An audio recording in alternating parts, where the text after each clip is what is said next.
কলকাতার আয়কর ভবনের সভাগৃহে ধুমধাম করে অনুষ্ঠিত হলো নারী দিবস উপলক্ষে বিশেষ অনুষ্ঠান। ওয়েস্ট বেঙ্গল ও সিকিমের principal chief commissioner of income tax Surabhi Barma গর্গের সভাপতিত্বে ও সুনিপুণ ব্যবস্থাপনায় আয়োজিত হয় এই অনুষ্ঠানে বিশেষ আকর্ষণ হিসেবে উপস্থিত ছিলেন টলিউডের জনপ্রিয় অভিনেত্রী রাইমা সেন।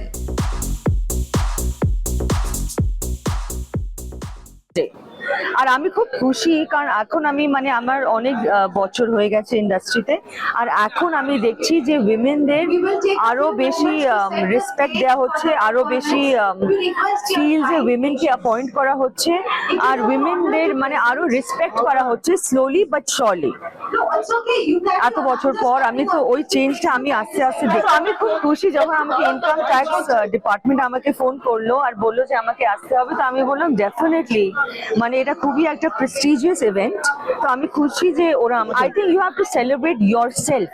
আমি বলবো যে every day, it's not a particular day like Valentine's Day, like Father's day.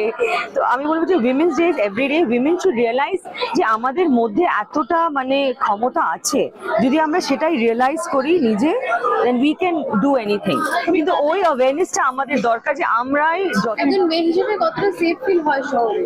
আমার সেফ ফিল হয় কারণ আমি জানি আমার মা আছে, আমার মা আমাকে প্রোটেক্ট করবে, আর আমার কিছু হবে না কারণ আমার মা আছে। তো আমার মনে হয় যে সবারই এটাই ফিলিং, যে তোমার মা বাবা যখন তোমার সাথে থাকে, then you feel safe, you don't need another. দিনটির তাৎপর্য তুলে ধরে আয়কর বিভাগে কর্মরত যে সকল নারী আধিকারিক ও কর্মী অত্যন্ত নিষ্ঠার সঙ্গে দায়িত্ব পালন করে চলেছেন, তাদের হাতে তুলে দেওয়া হয় শক্তি সম্মান পুরস্কার।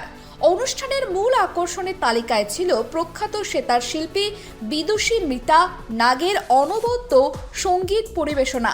তাঁর সেতারের সুরে মুগ্ধ হন উপস্থিত সকলেই। এছাড়াও মুখ্য আয়কর কমিশনার এস্থার লাল রুয়াত কিমি সহ বিভাগের অন্যান্য উচ্চপদস্থ কর্মকর্তা ও আধিকারিকগণ উপস্থিত থেকে অনুষ্ঠানটিকে সাফল্যমণ্ডিত করে তোলে। অনুষ্কা জোয়ারদারের রিপোর্ট, কেটিভি বাংলা।